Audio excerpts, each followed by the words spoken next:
ఈ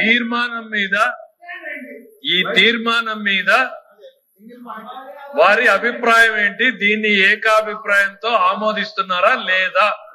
ఒకటే ఒకటి అన్కండిషనల్ ఏకాభిప్రాయం.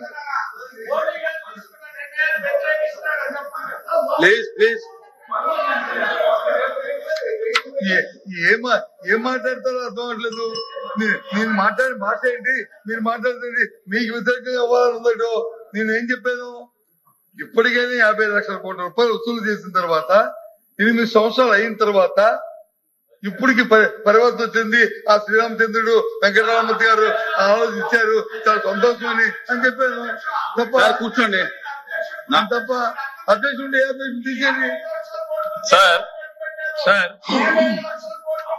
ఎఫ్ఎం గారు సార్, ప్రతిపక్ష సభ్యులకి ఎఫ్ఎం గారు వీరాజు గారు కూర్చోండి.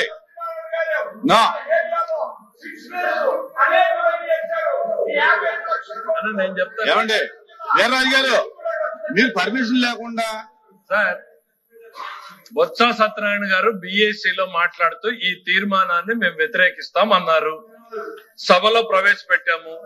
దీన్ని వ్యతిరేకిస్తారా? ఎందుకంటే నేను అప్పుడే చెప్పాను, మీరు ఇది చెయ్యలేరు, చెయ్యజాలరు, దీన్ని వ్యతిరేకించలేరు. వ్యతిరేకిస్తే మీకు ఎక్కడి నుంచో ఫోన్ కాల్స్ వస్తాయని చెప్పాను. ఈ ఫోన్ కాల్స్ రాకముందే పులివెందుల శాసనసభ్యుడు ఇప్పుడే ట్వీట్ చేశాడు, ఇది ఒక విప్లవాత్మకమైనటువంటి నిర్ణయము, దీన్ని స్వాగతిస్తున్నామని.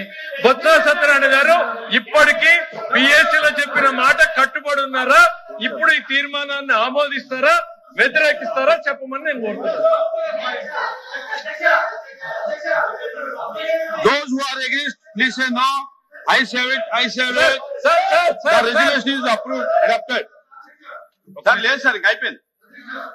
ఆయన చెప్పకపోతే నేను చెప్పే ఉన్నాయి సార్. ఆయన చెప్పకపోతే ఆయన ఇష్టం, వదిలేయండి సార్. అయిపోయిందండి సార్, అయిపోయింది సార్. క్లోజ్ అయింది దయచేసి. సార్ ఇతర సభ్యులు అడిగిన ఉన్నాయి సార్. సార్ ఇంకా లేదు sir. The house is exam to meet again. ఎట్లా సార్ మీరు ఇట్లా రెస్క్యూకి వస్తే ఎట్లా సార్? The 23rd day తీర్మానాన్ని వ్యతిరేకించిన బొత్స గారు అంతే.